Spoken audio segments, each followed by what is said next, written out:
నమస్తే న్యూస్ 24 తెలుగుకి స్వాగతం. వార్తల్లోని ముఖ్యాంశాలు ఇప్పుడు చూద్దాం. శ్రీకాకుళం జిల్లా నందిగాం మండలం కాపు తెంబూరు గ్రామంలో నారాయణ యువజన సంఘం వారి ఆధ్వర్యంలో లడ్డూ వేలంలో 28,001 రూపాయికి పల్లి మాకయ్య సొంతం చేసుకున్నారు.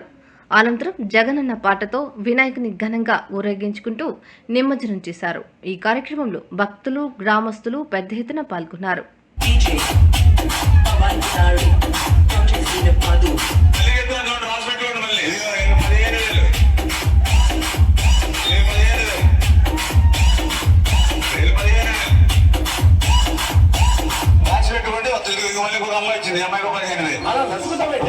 నీ ప్రాబ్లం ఏంటో నాకు తెలియాలి కదా. ఇప్పుడు మీకు జనాలు డబ్బులు పనిచేసింది సార్, డూప్లికేట్ నోట్లు దొరకలేదు. నన్ను ఏం చేయమంటారు చెప్పాలి.